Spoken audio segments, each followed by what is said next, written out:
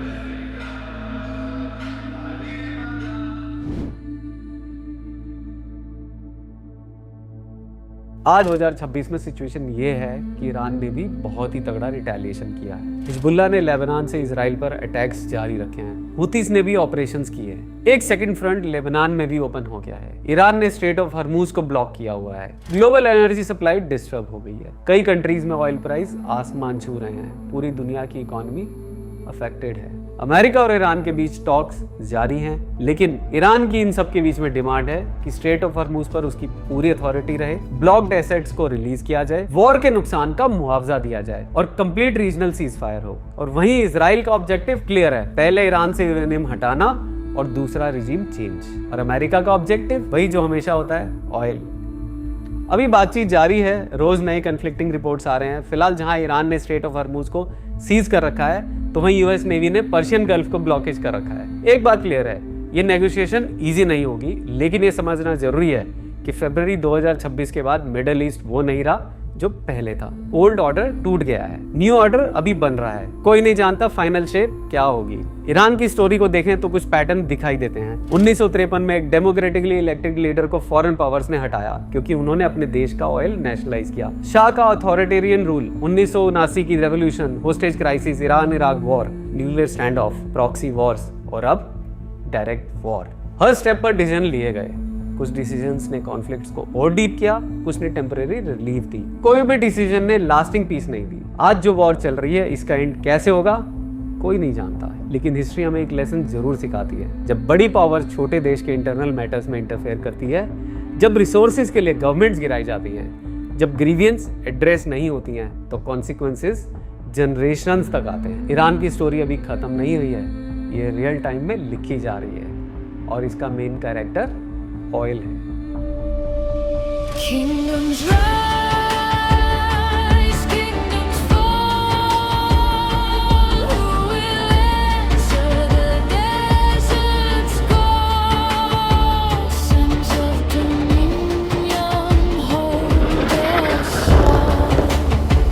Let it end now. Thank you. God bless you. Thank you.